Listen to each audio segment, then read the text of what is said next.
So, Chief Keith in the house, as we like to say, in my house, in my studio. This is going to be the first ever lyrical breakdown, which I'm really excited about for a long time.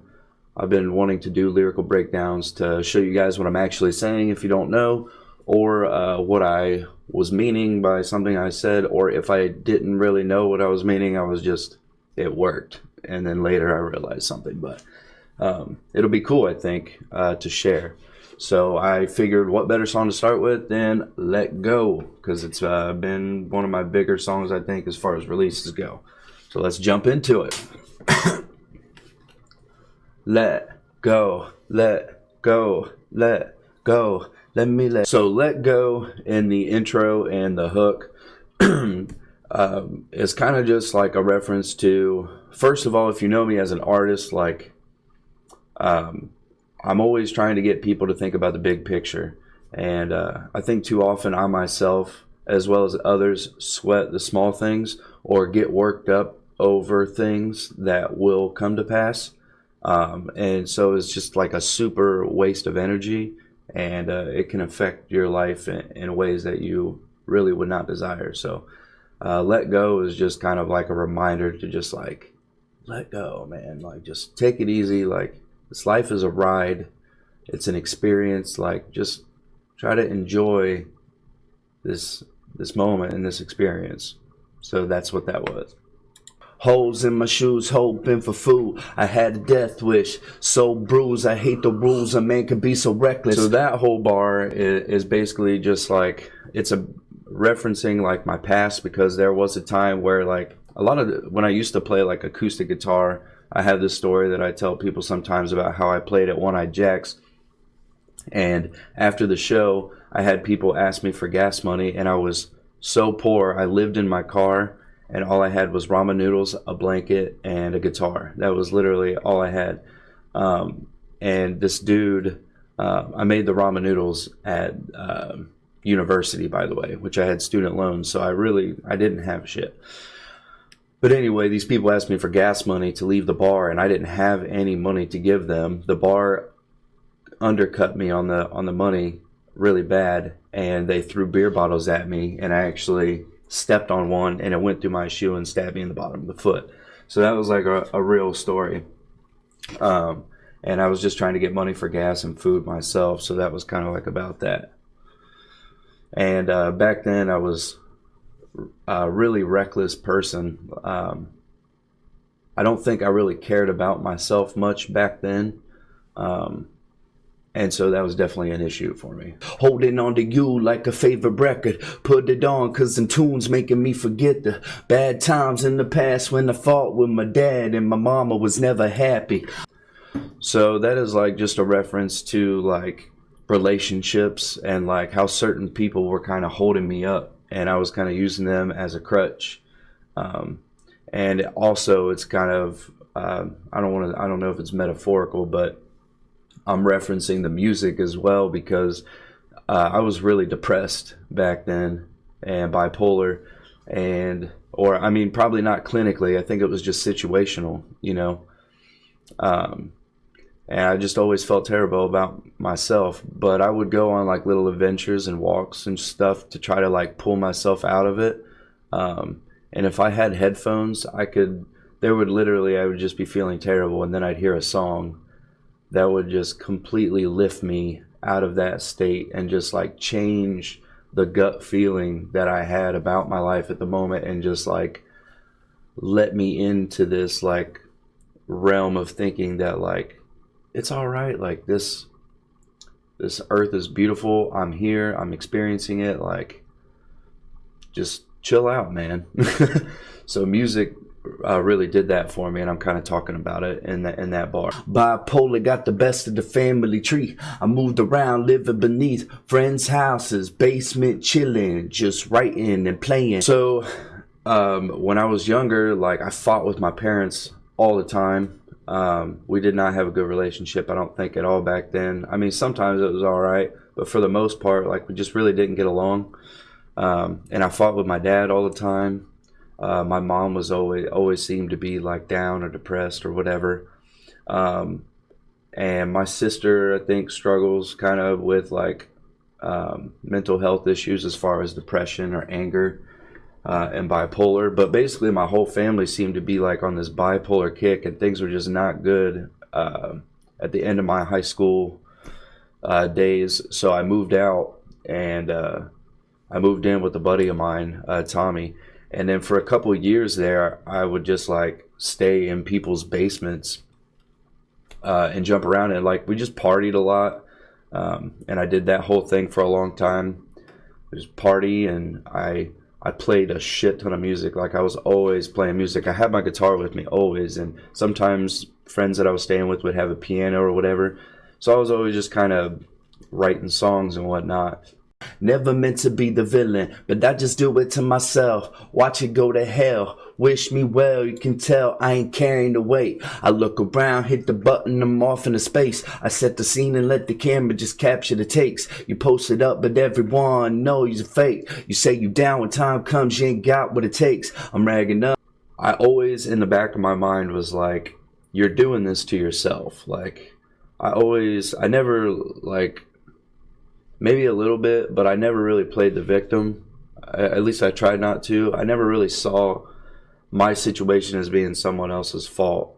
So I felt like I was only hurting myself, and it was going to take me to get out of this.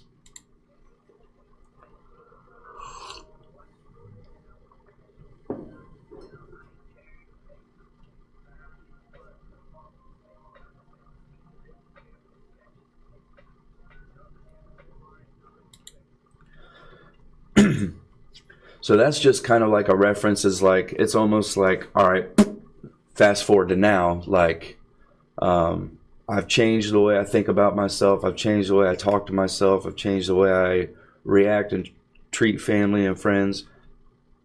And like I'm doing better.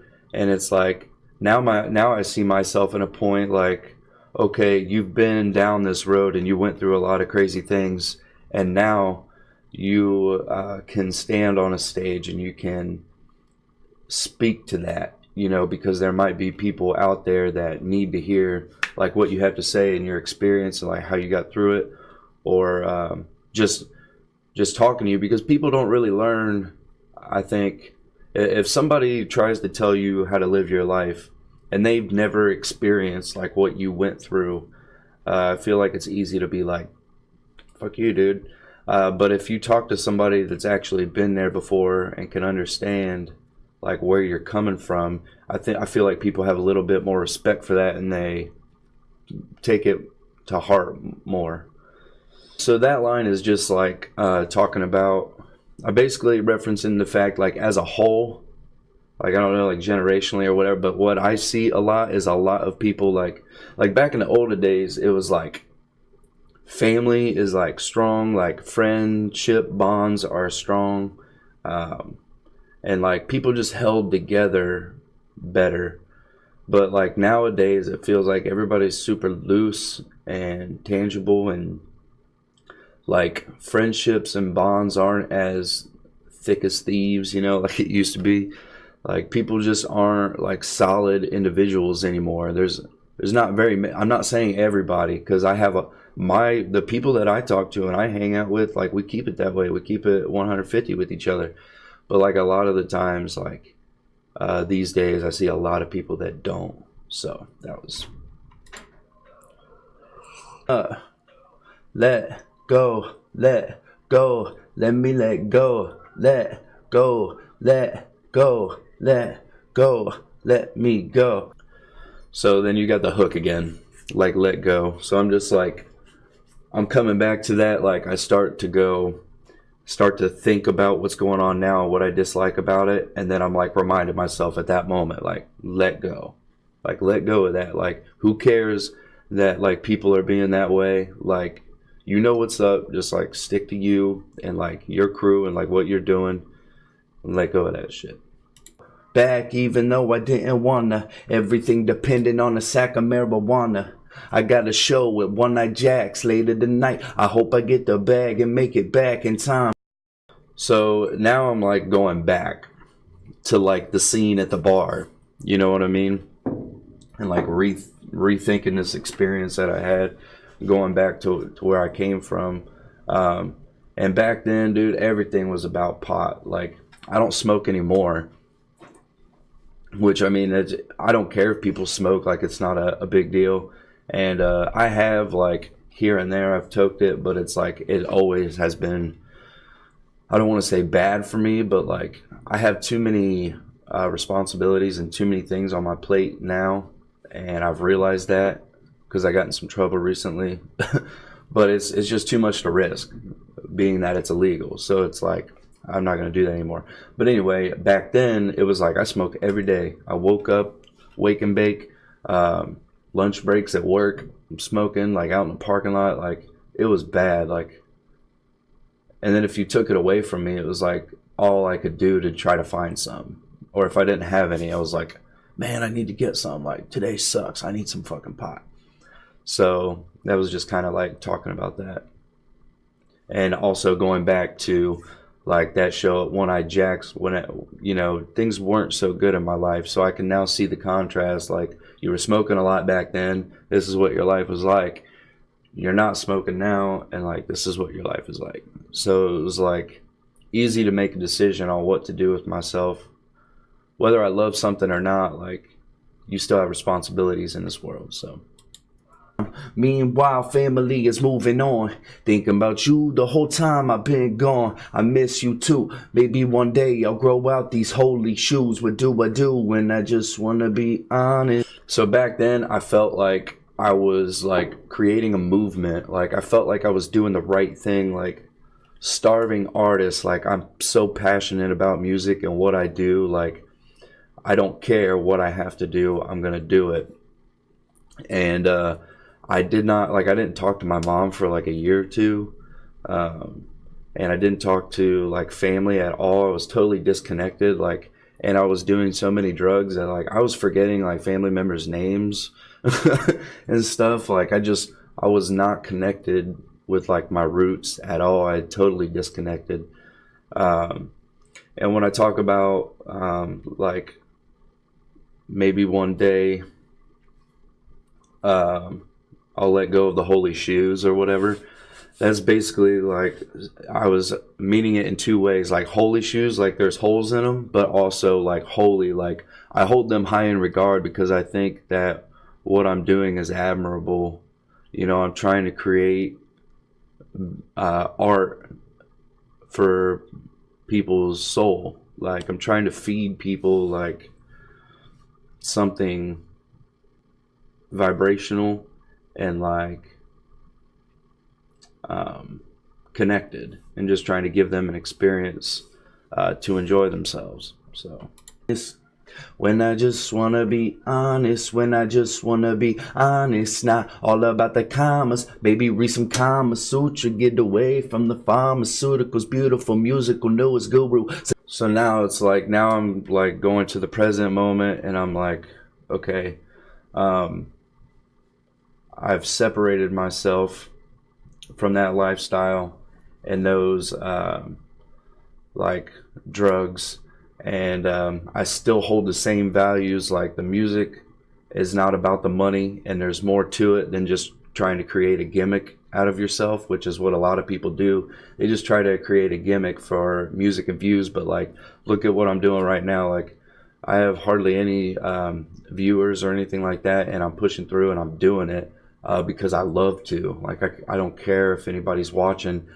I have the ability to create my own world, and it's pretty amazing. So I'm kind of doing that, and like saying that I put down like medications, like these crutches for myself, and I definitely over the past couple of years have gotten a lot more spiritual, and I love everything about it. Like, I love reading about old religions, new religions, and like thinking about where we came from and where we're at in this universe.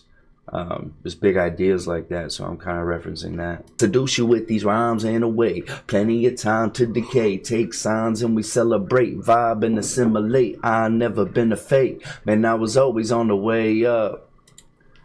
So that's basically just like since day one, that's what I've been doing, is making music to get people to think on a bigger level and like on a universal scale. And you know, I feel like I've been real with people, and in that way I've attracted like people that I really fuck with, you know what I mean, on a personal level. Like everybody that rocks with my music and all my supporters I'm like super close to, and I talk to people on my phone all the time and have a good relationship with them, so it's really cool. Yeah, man, I was always on the way up. Yeah, man, I was always on the way up. Let go, let go, let me let go. I was always on the way up, baby. Like I knew it was coming. Just trying to kind of like foreshadow myself for my own future. Like I never felt like I wasn't going to be able to make music in my life, or I even see myself being able to like sustain a career off of it if I keep pushing. Like I don't see myself not in that position. I can literally visualize it. Like you're going to do this, man. It's what you were meant to do, and I truly feel that way. So it's like, but then I remind myself, like, even if you don't, like, just let go, because like it doesn't matter. What you're doing right now is just fine. Let go, let go. Man, I was always on the way up.